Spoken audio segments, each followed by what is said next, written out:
So the county assigned a joint powers authority with Golden State Connect Authority, which is an offshoot of Rural County Representatives of California, RCRC. And they have provided this 31-month timeline of what they will be working on. And it is a good model for what the county itself should be thinking, or any entity that might be applying.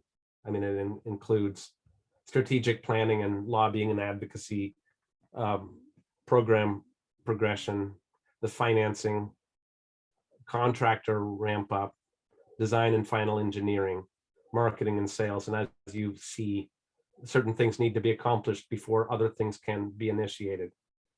But the idea is to get to the finish line before 2027. And while I'm going to see what is in chat to know that I'm not missing anything. Well, you're checking chat. Ted Williams, would you say that the county is going to step forward on developing this strategic plan?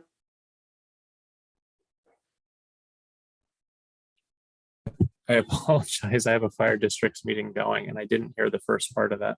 Right. Looking at the chart that Jeff has put up, one of the things is to create a strategic plan at the top 2 points on the chart. Is this something the county is ready to do and is moving forward to do? Or maybe Darcy could answer that. I think so. I had a meeting this morning with our IT department, and they're getting engaged in broadband planning now. And there's a couple of reasons. One is because they have domain specific knowledge and they recognize this is moving on a quick timeline and better to have them at the table now. And then the other is the county may be able to utilize middle mile, last mile for some of its own communications, hopefully reducing, improving county efficiency. So I think we likely have the resources, but more ideas are welcome. And to augment that, the consortium is also working. I mean, and Supervisor Williams is a voting member of the 4-county consortium, but the consortium, and Calvin is on the call, consortium is working on the local agency technical assistance grant and the CASIF grant for the consortium itself, which is on point with regard to the strategic planning and general planning for this timeline. Darcy, do you feel the county is ready? Does it need any help? Does it? I mean, is there anything the broadband committee should be pushing towards to help you accomplish this? Well, we always need help and resources. I haven't been fully engaged as much as Supervisor Williams and also Steve Dennicliffe, I believe is who Supervisor Williams met with this morning. But we have been engaged. They are talking with RCRC, which supports us through some of this and also has the funding streams. So we are pulling together what we can do. So I appreciate your offer. Okay, thank you. Okay, Jeff. All right, thank you. So the next slide, borrowed from a presentation, is 5 different public broadband models, and I mean, which range from a fully municipal model to a fully private model. And again, Mendocino County has signed a joint powers authority with the Golden State Connect Authority.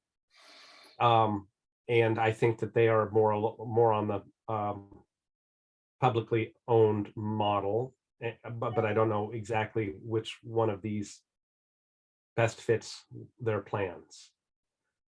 I also think that the Golden State Connect Authority has focused initially on creating projects. I mean, they have offered to provide technical support, but they're focused on profitable models of delivering broadband. So they're looking at communities with high density of unserved, so they want to build out those communities first so that they have a viable financial model for providing service, which is to say that I am not confident that they're going to come in and try to maximize the $57 million within Mendocino County. They won't have one comprehensive plan that would do that.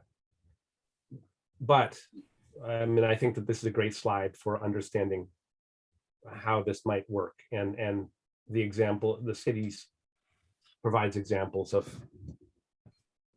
how they work. And I see that Jazz has once again raised her hand.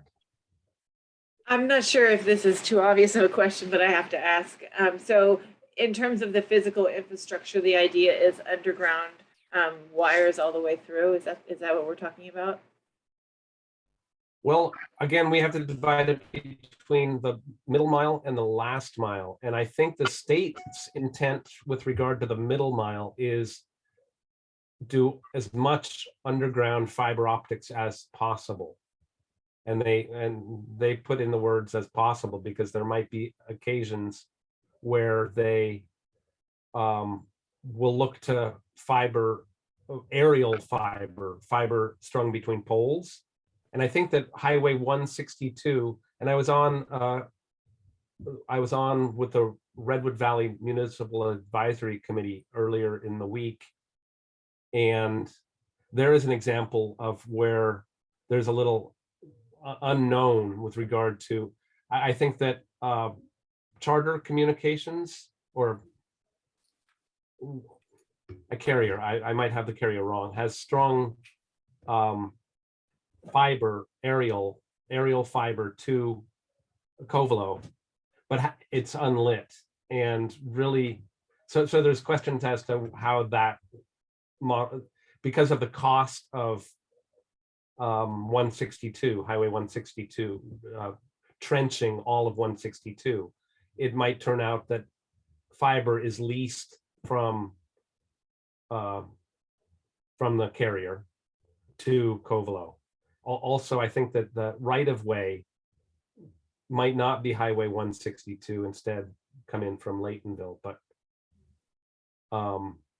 so there's a lot of unanswered questions. I don't think that I fully answered your question, but when it comes to the last mile, it will be a matter of trying to maximize the $57 million to deliver to the households that are not on the publicly available middle mile routes. Thank you. Anyone have follow-up or additions to those answers? Hearing none.